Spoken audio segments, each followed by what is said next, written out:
started spring ball. What have you seen out of the receiving group so far? Well, again, at first it's really exciting. I mean, spring practice, a new beginning, a new start.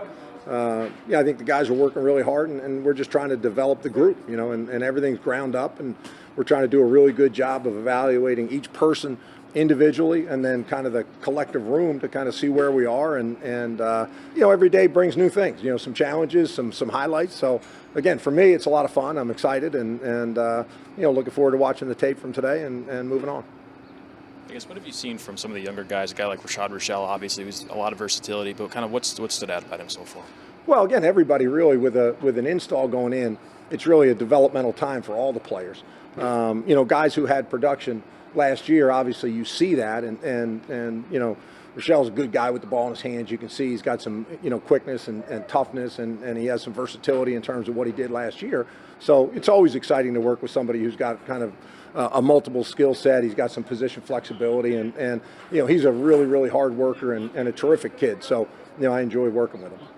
Coach, if I recall correctly, last time you were here, you had Brandon Coleman, Mark Harrison, Tim Wright, heck of a wide receiver group. How would you compare that group to the current group you have now? Yeah, I don't. I mean, realistically, those guys were really good players, but a lot of those guys were established players when I got here. I didn't bring any of them here. Coach Yano was here and had recruited those guys. They played really, really well, and they were great human beings, and I had a blast coaching them. And now I'm excited to coach this group. I don't live in a comparison world. I mean, it's 10 years ago, and I'm not really worried about 10 minutes ago, to be honest with you. So love those guys. I've seen a couple of them, since I've been back. So that's been exciting. But the new crew, I'm all in and just trying to work with them and develop each one of their individual skill sets, give each one of them a plan to give them the best chance to be successful to help our team win. Coach, I know you've been a lot of years of experience all over the place. Just curious what brought you back to Rutgers and why you wanted to be here. Well, I think I have a unique relationship with Kirk Shiraka, and he and I worked together, too long ago to probably say. And then, we had a conversation really a couple of years ago, and man, wouldn't it be a really cool situation to have an opportunity to work together again? And then, again, this opportunity came up, and I jumped at it. I was really excited. I have an incredible amount of respect for Coach Shiano. I've known him for a long time, kind of through other people, coached against him a bunch, which is challenging. And, the opportunity to be here and work under him with Kirk, just an opportunity too good to pass up. You guys, those are your 3 top receivers from last year. They all graduated. What's the challenge of that? How do you kind of go about just trying to fill that production?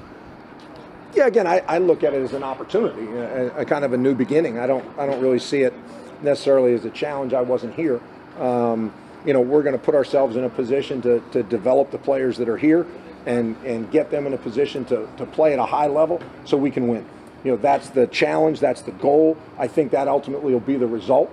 And that's what we're working towards. We don't live in the past. We don't really look at again, those guys are good players and did a good job.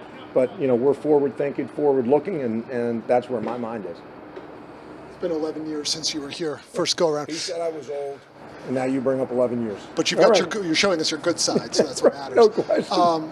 How have you changed as a coach? You had a lot of NFL experience, a lot of different things.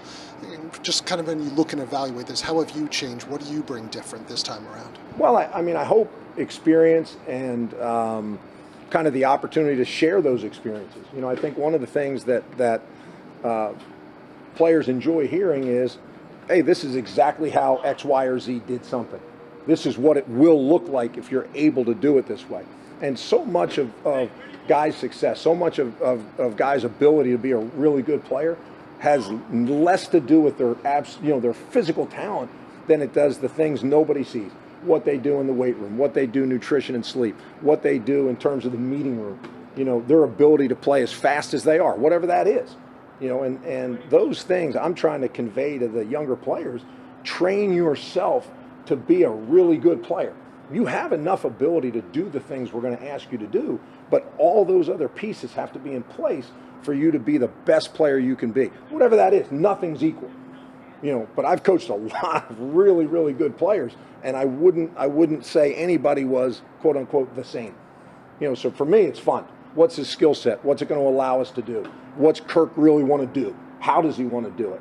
Who's going to be capable of doing that the best?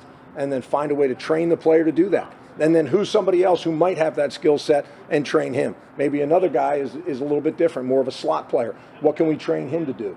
And all those things, they're kind of unique challenges, and man, are they fun. For me, I love doing it. I love sitting in there and talking football, especially with people that I really respect and enjoy working with. You had the NFL experience, the head coaching experience. How has that kind of shaped your recruiting philosophy now as you go through it? Recruiting? Recruiting, your philosophy. Well, I think for me, I've always been about trying to evaluate and make sure that we took players that had the traits that we wanted.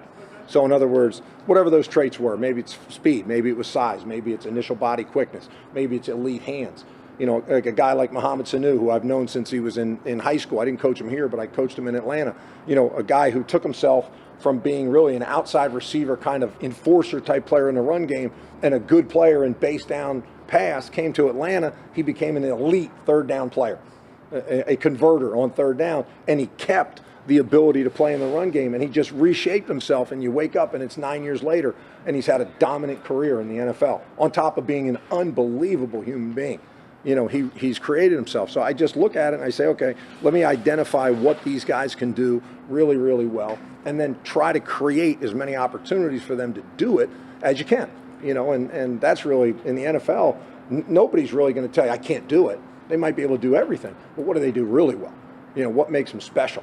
And how many times can you get them to do that skill in a game to be a productive player? Because at the end of the day, at receiver, it is a production position. Put people in a position to make the play, good things happen.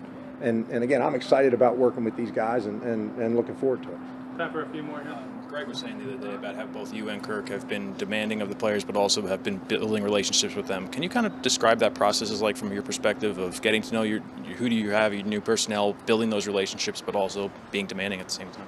Yeah, again, I think they go hand in hand. I think a player knows that you're going to give them everything you have. You're going to invest everything that you have, whether that's time, energy, knowledge, whatever it is. You're going to invest in that player to try and give him an opportunity to be the best player he can be. Again, whatever that is. You don't set any limits. There's no floors. There's no ceilings. Nothing. I think the player will immediately start to understand, okay, his primary goal is to make me the best I can be. And then it's a little bit easier maybe to listen to kind of what's said more so than how it's said. And again, I'm working on that because I'm old and I haven't been here a long time. But, those are the things that are important. Put a guy in a position to be successful, then he has success. Now you're talking about genuine confidence. Now a guy says to himself, I know I can do this. I'm going to do it again. And then when you do that, again, that's where you kind of get a little bit of momentum and you start being able to do some things really, really well, which that's what good offenses do. Coach, before you were talking about versatility at the wide receiver position, one guy who's pretty versatile is Rashad Rochelle. He played running back last year. He's at wide receiver again. Just talk a little bit about his game. Well, again, I go back to production. So he played running back. He played receiver. He played, I think I saw him in some Wildcat direct snap stuff. I think he returned punts.